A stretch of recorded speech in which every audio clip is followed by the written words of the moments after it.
Dito sa petition, puro mga mga civil society stakeholders because MMDA naman is a government agency na nandun.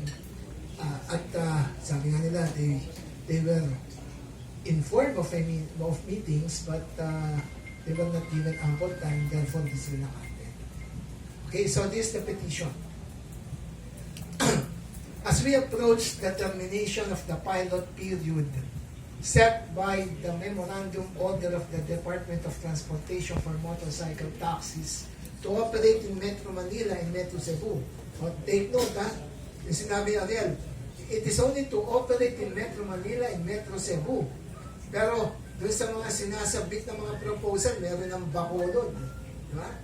Okay? We call for greater transparency and inclusivity in the next steps being taken by the government. Last December 2018, the DOTR convened a multi-stakeholder technical working group to look into the possibility of allowing motorcycle taxis to operate. In May 2019, the guidelines were laid out to the public and the TWG was constituted, composed of the LTFRB, with Board Member General Antonio Garjola Jr. as head, together with the LTO and the IAC, consumers, advocacy group, and other stakeholders under the strict supervision of DOTR. This TWG is tasked to ensure efficiency in the pilot implementation and present the final report to the House of Representatives and the Senate. The TWG is supposed to monitor the safety of the riders and the riding public using data collected by AMCAS within the 6-month period.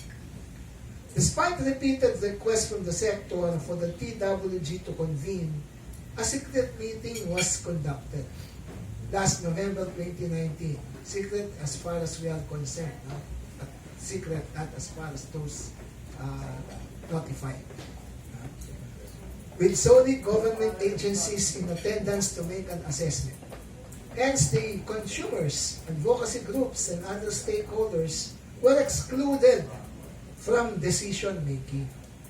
This prompted us to ask for updates from those who were present and pleaded that the complete TWG be convened in the future.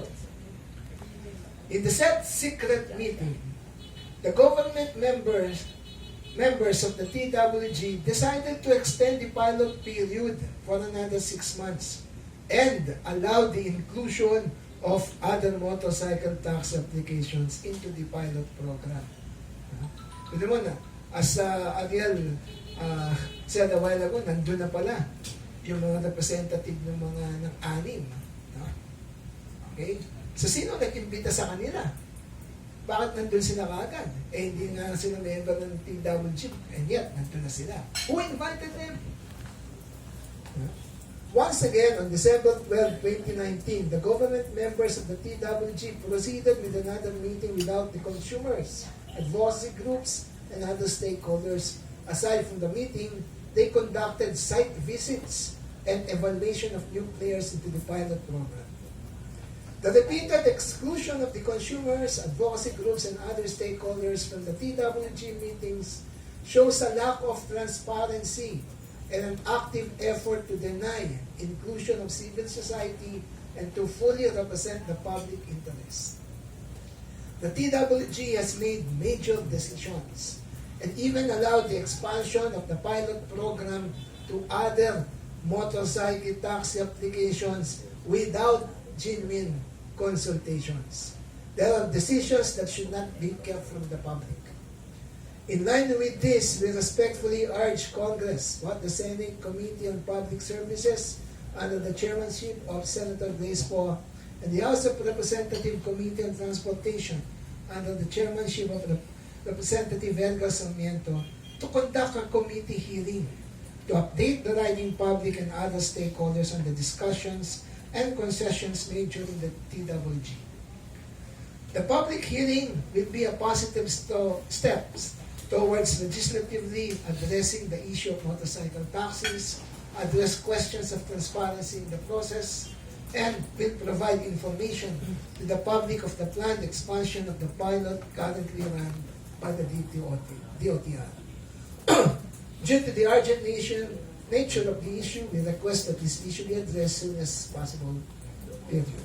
Signed, Jason Salvador of Leader, Toik Selna of Commute, Dr. Blaise Samon of Metro Manila, Move Metro Manila, Dean Tony Lavinia of Transport Watch, yours truly, Attorney Raymond Fortune, and Attorney DJ Topacio of NCSP. So, we will have